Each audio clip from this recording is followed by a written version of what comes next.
Peace be upon you, and good day. Welcome to today's edition of Top Stories from Zir News 24.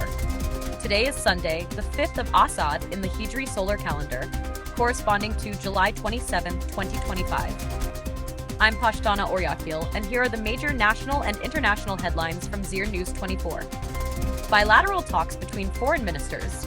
Afghanistan and Iran's foreign ministers held a telephone conversation discussing bilateral relations, the humanitarian crisis in Gaza, and the ongoing forced deportation of Afghan refugees from Iran. Health Ministry launches new cancer hospital. For the first time, the Ministry of Public Health in Kabul has begun work on a 200-bed hospital dedicated to the treatment of cancer patients. Israeli attacks on Gaza continue. At least 15 Palestinians have been killed in fresh airstrikes on Gaza, while Israel says it has begun airdropping humanitarian aid to the north of the Gaza Strip. Deadly crackdown in Pakistan. At least 7 protesters were shot dead and 20 others injured by Pakistani forces during a peaceful demonstration in the Tira Valley. And now the details of the news. Afghan-Iranian diplomatic call. Acting Afghan Foreign Minister Amir Khan Muttaqi expressed serious concern during a phone call with his Iranian counterpart, Sayed Abbas Araghchi, regarding Iran's expulsion of Afghan refugees. He emphasized that any repatriation should uphold principles of dignity and gradual return. Muttaqi also urged influential Islamic countries to fulfill their moral and political responsibilities and help end the humanitarian catastrophe and acts of genocide inflicted on Gaza by the Israeli regime.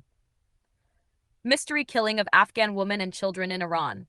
A 25-year-old Afghan woman and her 3 children were mysteriously killed in Tehran. Reports indicate the woman was stabbed and the children suffocated. Their bodies were discovered 10 days later. This is one in a series of alarming incidents involving Afghan refugees in Iran. UN and Refugee Affairs. Deputy Prime Minister Abdul Kabir met with UNHCR envoy Arafat Jamal. UNHCR pledged to mobilize funding and confirmed that Iran is ready for a tripartite technical meeting with Afghanistan and UNHCR in Kabul. Additional talks with international donors will be held soon in Qatar. Red Crescent expands cooperation. The Afghan Red Crescent met with the International Federation of Red Cross and Red Crescent Societies, IFRC, to discuss enhancing humanitarian coordination, especially in areas affected by climate change and refugee returns. Healthcare expansion. The Ministry of Public Health announced numerous projects, including cancer treatment facilities, maternal and child care centers, and diagnostic radiology units. The WHO also responded to a diarrhea outbreak in Parwan with emergency medical supplies for over 3,000 patients.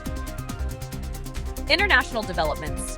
In Gaza, 15 people were killed in Israeli attacks, while reports confirm that over 59,000 Palestinians have died since the war began. Israel claims to be delivering aid by air. In Pakistan, military forces opened fire on peaceful demonstrators in Tira, killing 7 and injuring 20 after a child was killed in shelling. In India, a stampede at a temple in Haridwar left at least 6 people dead and many injured. In Congo, militants linked to ISIS attacked a Catholic church, killing 21 people in a nighttime assault. North Korea's Kim Jong-un vowed victory over the U.S. and imperialism, asserting Pyongyang's growing military strength. Sports highlights. The ACC T20 Asia Cup 2025 match schedule is out. Afghanistan's first match will be against Hong Kong in the UAE on Tuesday, September 9th. Local martial arts and volleyball tournaments are underway in Logar, Nangarhar, and Zabul provinces. That's it for today's news roundup from Zir News 24. Follow us on Facebook, Instagram, X, YouTube, and TikTok, all at Zir News 24. Until tomorrow, take care and goodbye.